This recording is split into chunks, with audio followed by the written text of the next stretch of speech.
She said, "I'm not ready for marriage. Let's date other people, but stay together." I replied, "Great idea." What she discovered about my new dating profile made her delete hers immediately. I never imagined the 4 years I spent with Lauren would end over pad thai and a half-finished conversation. But that's how it started, with her sitting across from me at our small IKEA kitchen table, twirling noodles around her fork, and trying not to look directly at me. She always avoided eye contact when she was preparing to drop something big on me, but I honestly thought she was going to tell me she wanted to go back to school, or change careers, or adopt another cat. Something manageable, something normal.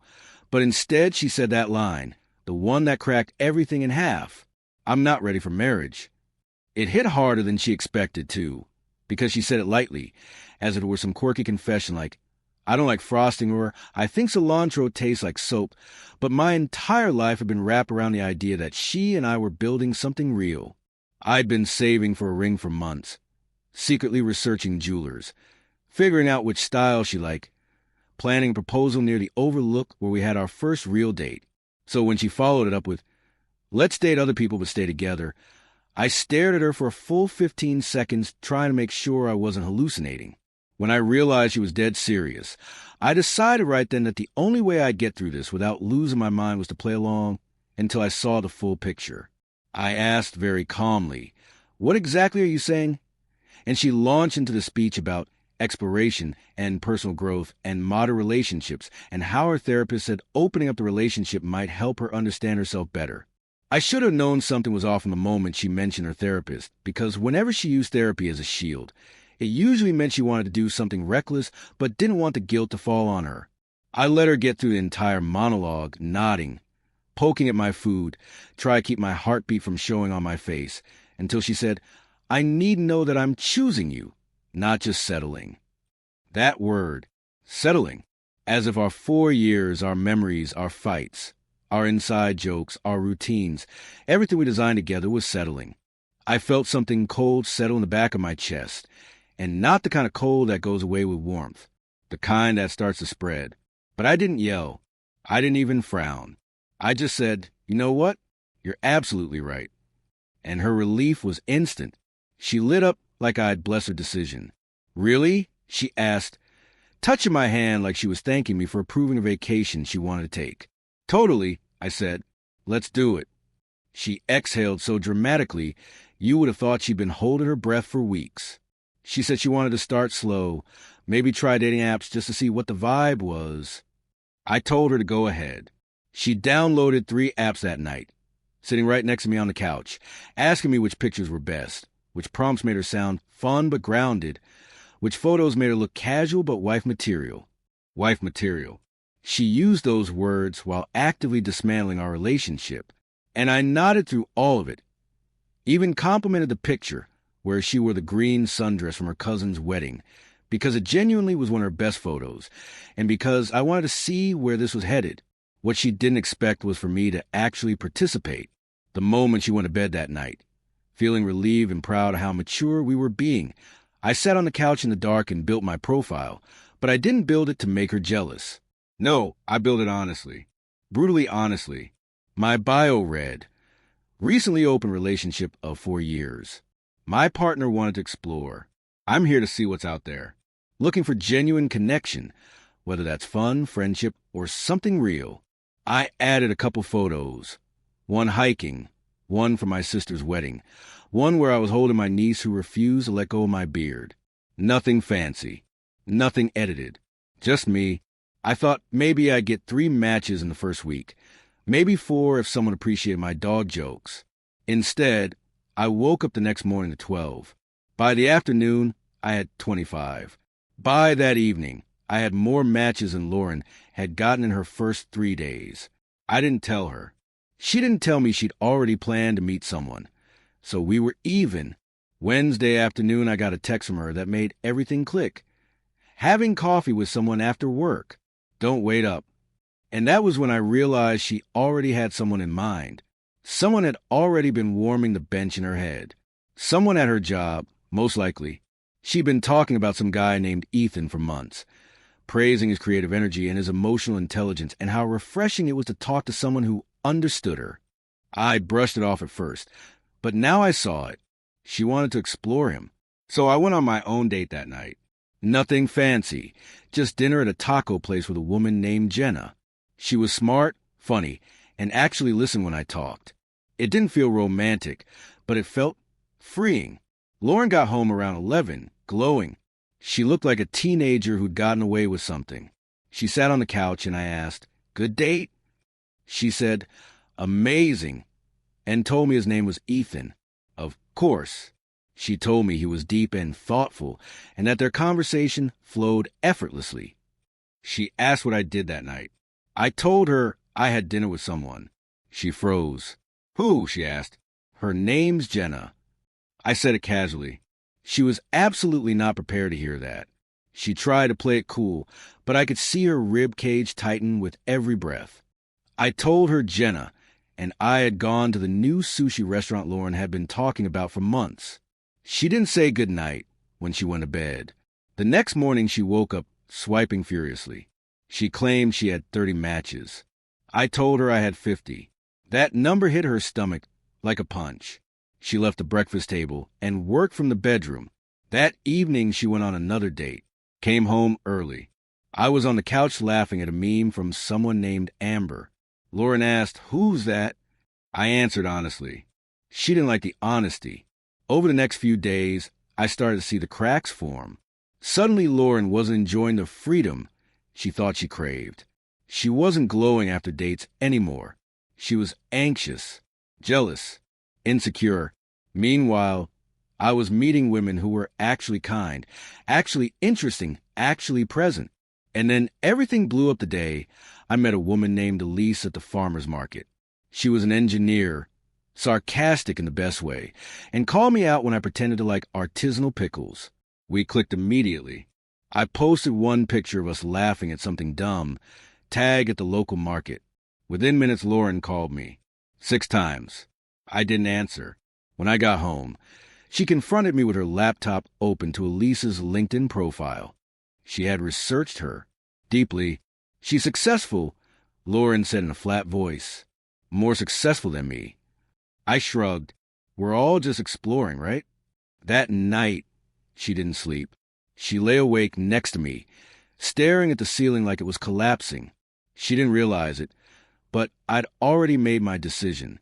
I was done, completely done, but I wasn't going to tell her yet. I wanted her to see the reality she had created. She wanted an open relationship. Now she had one, and she hated it. By the next week, she was unraveling. She was comparing herself to every woman I talked to. She criticized my photos, my messages, my dates. She even tried to sabotage one of them by scheduling a work emergency that conveniently required me come home early. But the real breaking point, the moment the scales truly tipped, was when she saw what people had written on my dating profile. Some apps allow comments after matches. I had 4. One said, "He actually listens." Another, "Respectful, kind, great conversation." And then the one that destroyed her, "His girlfriend is an idiot for letting this one go explore." That came from a woman named Jess, who I'd gone on one date with but ultimately didn't click romantically. But she liked me enough as a person that she left that comment. Lauren stared at it like she'd been slapped. "This makes me look awful," she whispered. "Like I forced you into this." "Didn't you?" I asked quietly. She couldn't answer. Over the next days, she spiraled harder. More dates that went nowhere. More jealousy. More anxiety. More watching my Instagram stories like her life depended on it. Then came the dog. Elise suggested we go to a shelter. I'd been thinking about getting a dog for years. We found a huge pit mix named Ranger who thought he was a teddy bear. I posted one video of him trying to sit in my lap. Lauren commented publicly, "Can't wait to meet him." Elise looked at me and said, "Your girlfriend seems pretty involved." I said, "It's complicated." She replied, "Most open relationships are." My ex pushed me into one too. He thought he'd have all the options. Turns out transparency makes men look emotionally mature, and women flock to that. The guy who pushed for it ended up begging to close it. But by then I'd moved on. For the first time in months, something inside my chest clicked perfectly into place. Lauren had made her choice, and I had made mine. The night I brought Ranger home, Lauren was waiting for me. She said, "I want to close the relationship." I sat down, Ranger immediately in my lap. "Why?" I asked, and that was when she confessed everything. The crush, the fantasy, the plan. She said she thought if she opened things up, she could test things with Ethan without technically cheating, and that I would wait for her while she got out of her system.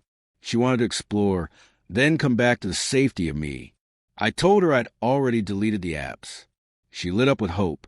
Then I told her the rest. I told her I was dating Elise exclusively now. Her face went pale. That was the moment she realized the door she'd opened couldn't be closed anymore. Not by her. Not for her. The next 2 days were chaos. She cried. She screamed. She accused me of betrayal, of replacing her, of moving on too fast, of not fighting for her. She accused me of everything except the truth. She started this.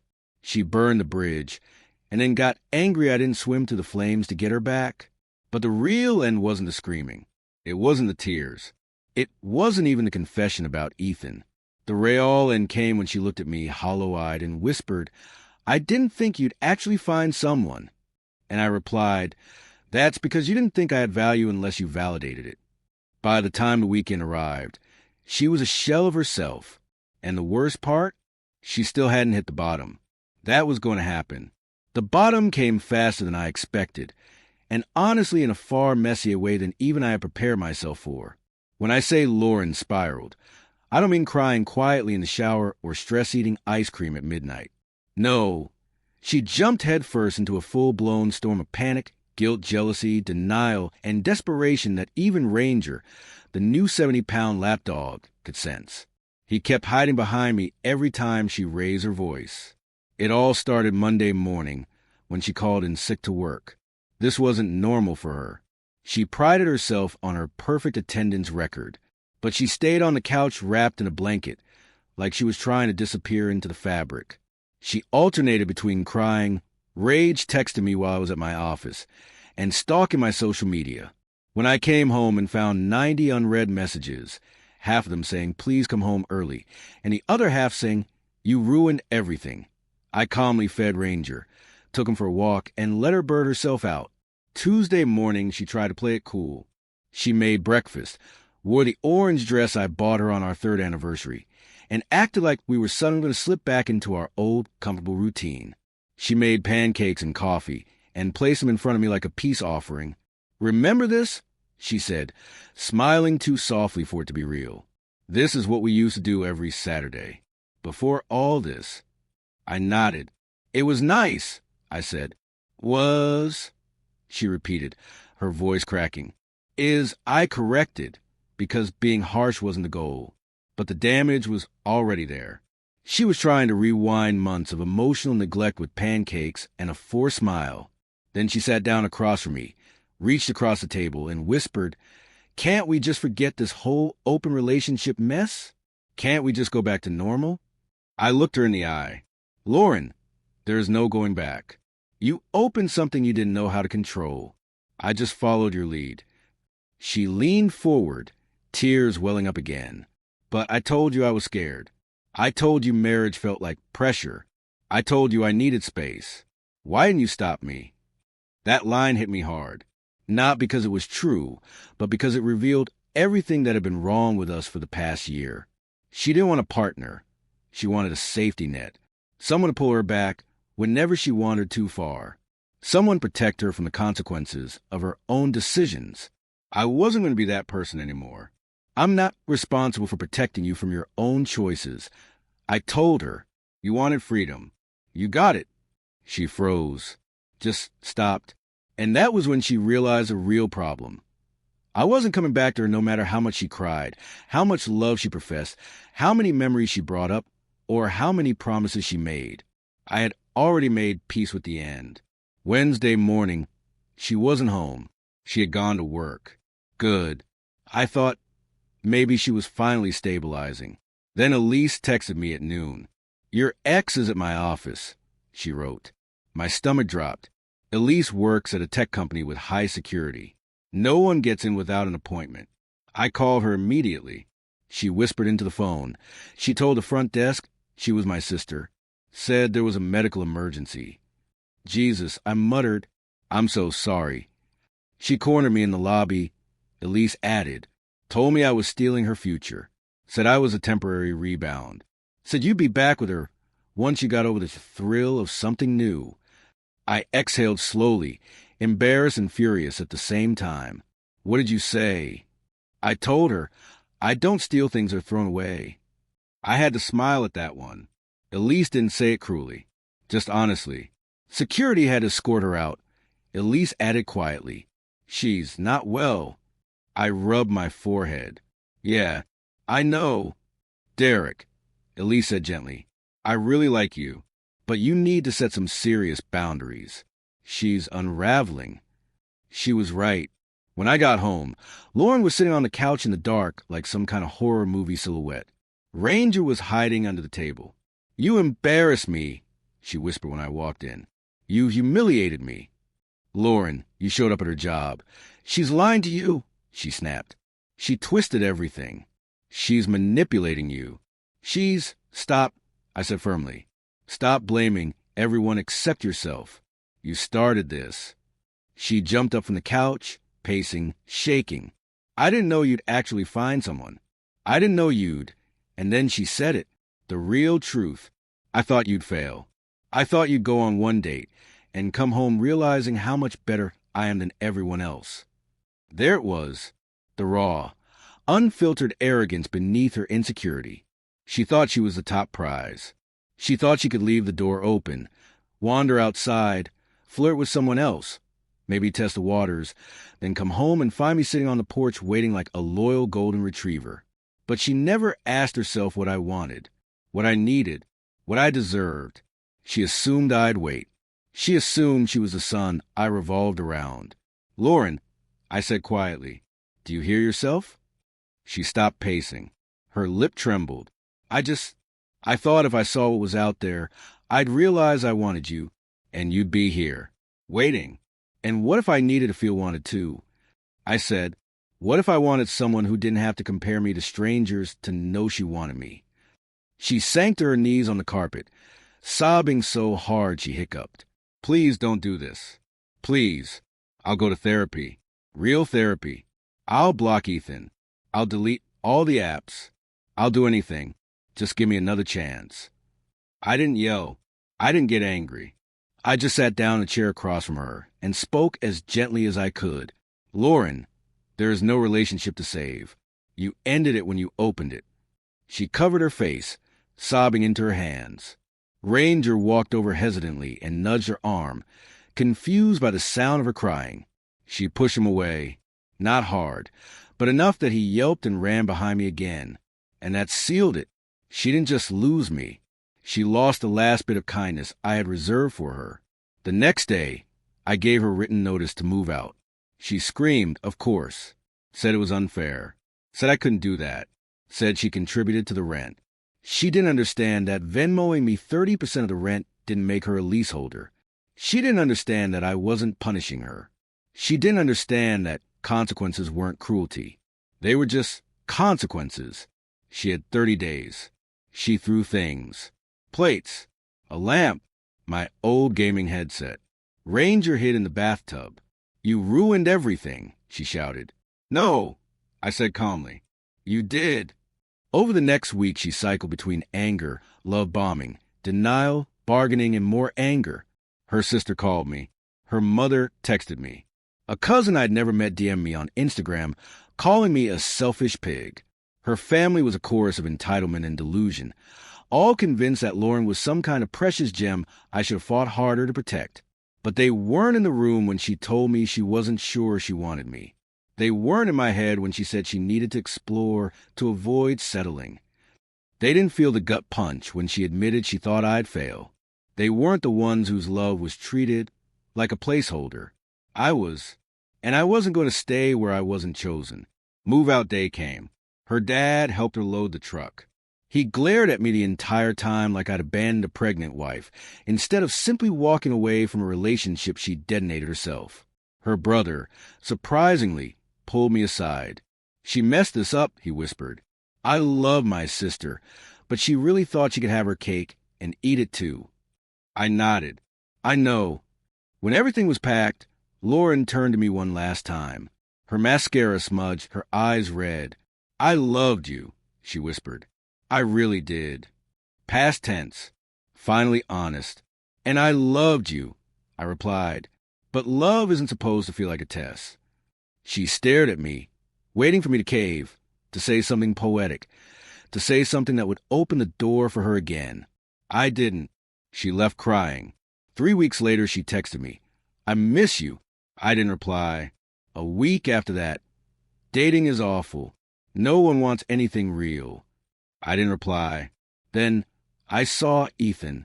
His girlfriend is pregnant." I didn't reply. Then, "That should have been us." That was the final straw. I replied, "No, it shouldn't have. You made sure of that." Then I blocked her. A month later, Elise met my parents. They loved her. Ranger loved her even more. We're taking things slow, but it feels real in a way my relationship with Lauren stopped feeling real the moment she said the word settling. I don't hate Lauren. I'm not angry anymore. I'm actually grateful in some strange way, because she forced me to see my own worth, forced me to realize I wasn't second place, forced me to walk away from someone who wanted freedom, but not consequences. People ask if I regret agreeing to the open relationship. I don't. It showed me everything I needed to know. And Lauren? She learned that you don't tell someone to date other people unless you're genuinely prepared for them to meet someone better. She rolled the dice and lost. I just picked myself up and walked away. In the end, she didn't lose me to another woman. She lost to her own choices. And honestly, that's the cleanest ending I could ask for.